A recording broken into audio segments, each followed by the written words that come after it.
Geogwyf, Céad Míle Fáilte Romh an seoinniu. Vincent English is Adam Dunn on Enid Ódreachta Acla. Hello and welcome here today.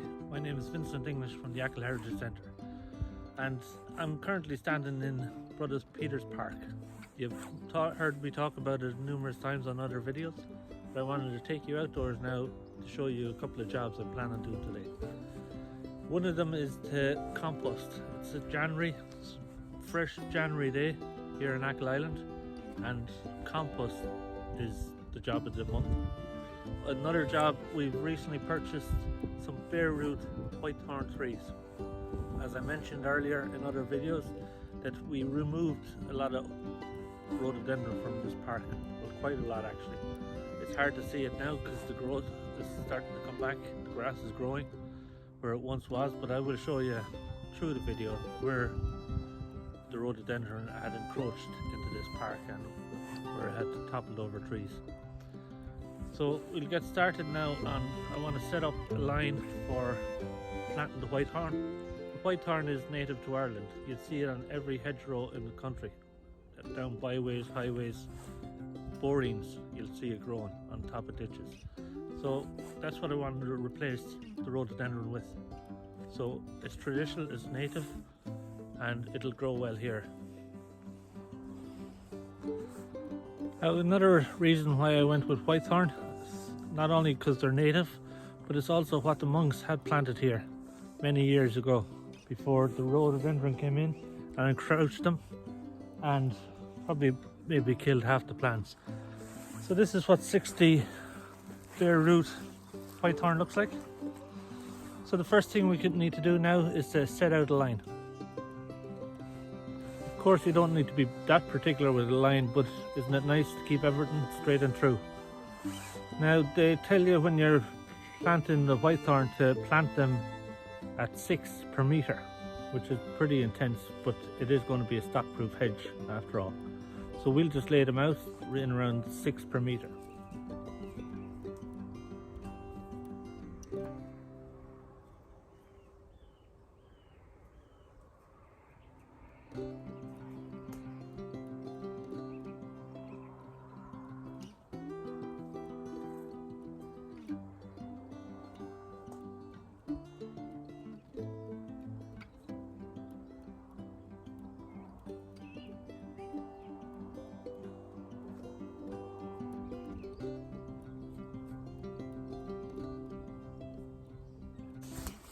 So that short area, it took 30 plants, so we're halfway there. And now to start digging holes.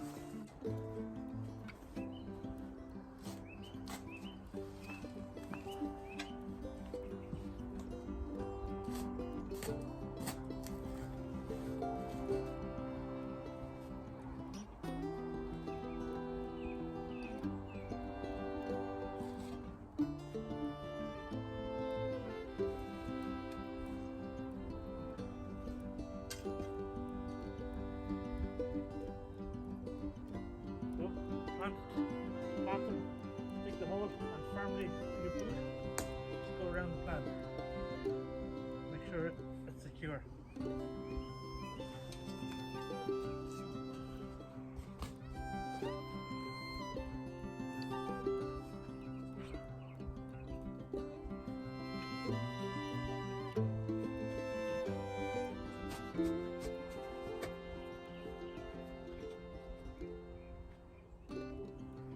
That's all 60 plants in. I've planted 30 here and I've used up the other 30 to fill gaps in the old hedging. Now the old hedging has grown pretty wild, it's gone out of control, but you cannot cut it back on the first year. It'll take 2 to 3 years and gradually just take it down, and it will come back into a hedge. But sometimes it's nicer to leave them as trees too. Let them grow, you know, let them grow wild. Now to plant these, they say maybe 3 planted into the ground about 3 to 4 inches, which I've done. There's no need for water, the ground is pretty wet and there's rain coming this evening. Actually, it's on its way here now, we can see it coming in. So, but they tell you to prune them back if you want a thick stock-proof hedge. And the best day to start pruning is on day 1. So I'll just prune these back, taking them down maybe to 12 inches.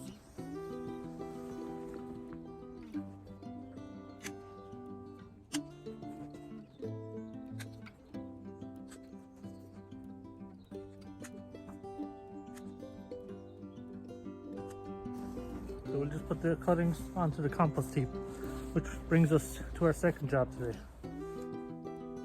Now I've chosen this area in Brother Peter's Park for the compost heap because it's in the corner, it's not used for anything else, and it's out of the way. I started it late last year by just raking up old leaves, dead grass, mosses, and as well as what we take out of the kitchen. Vegetables, the greens, browns, cardboard torn up, paper torn up. Grass clippings aren't a great idea. They tend to mulch and mold too heavily. That you need air to get circulate within it to generate the heat, and the grass, it just doesn't do anything for it. But grass clippings very lightly mixed in with other products, yeah, it works fine. But in here we have a lot of everything. This is raw eggshells, twigs, sawdust, papers, grasses, leaves, everything. It's a good mixture, and it's already starting to break down. So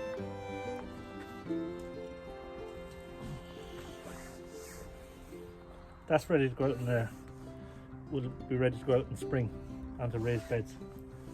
So we'll just add to it now. I just rake up anything that's around the area, bits of twigs, bits of leaves, old leaves, dead grass, and we can place it on it. Now you'll find hundreds and thousands of YouTube videos telling you how to make good compost, but clearly just keep it simple. You can't do any more than that. Rake up anything that's in the garden, cleaning up the garden, use what's there. Leaves, dead grass, mosses, twigs, very light twigs. The heavier stuff you can set aside.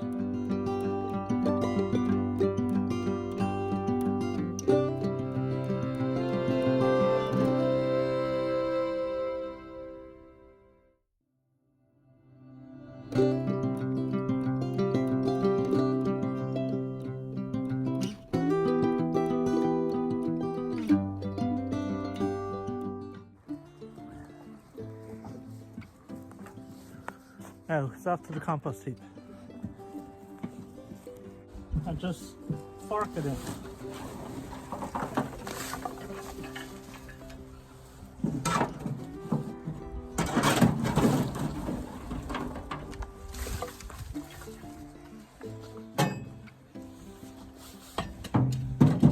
Now when I'm raking, I'll rake up everything and I separate it here.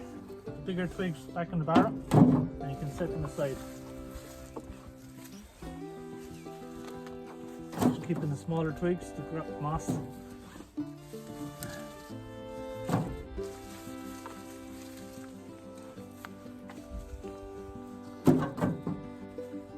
And that's it. We'll get a few more loads and we can cover this then. That's it, folks. This is last barrel load. When I was saying about setting aside some of the bigger stuff, it all has its uses. You put it in a pile, preferably in a barrel or something secure, and burn it. But don't burn it to ashes, burn it till it's black. You get biochar. It's the best thing you can put on top of the compost. It's manure for the manure. Just to cover it up now.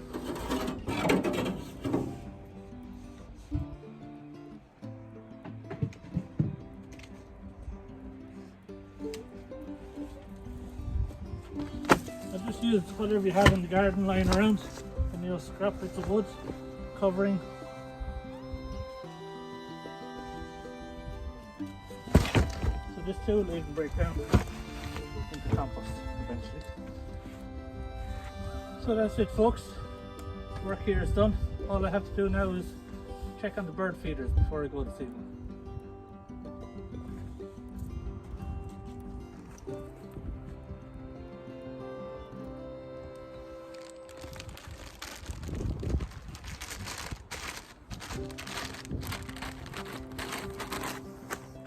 Who said bird feeders have to be boring?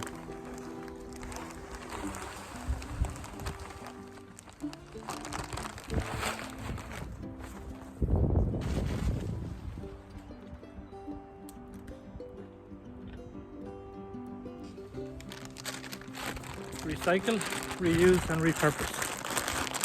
We'll just give you a little walk around the park, give you an idea of what the work we've done today and work we have to do. So apologies if there's any wind noise. We are outdoors and there's a slight little breeze. The phone just picks up every little thing. So here is where I had the fire that burnt the biochar in a homemade fire pit. So you can see the extent of rhododendron that was cut.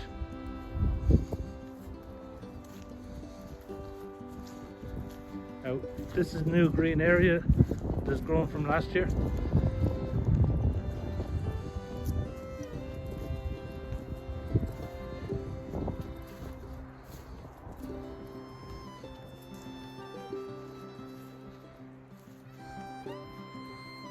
Everything that was on the boundary ditch of this park was grown in 15 to 20 feet. And you can see the grass has gone back out. Trees that have toppled over.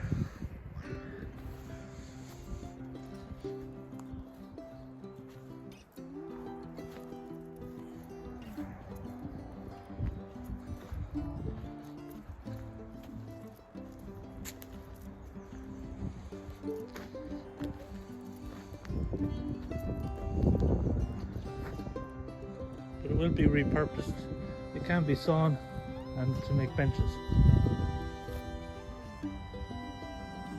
So Shinné folks, thank you for watching, and don't forget to hit the subscribe button to get notified of future videos, and like and share, it really does help. I'm Vincent English from the Achill Heritage Centre. Slán agus Beannacht.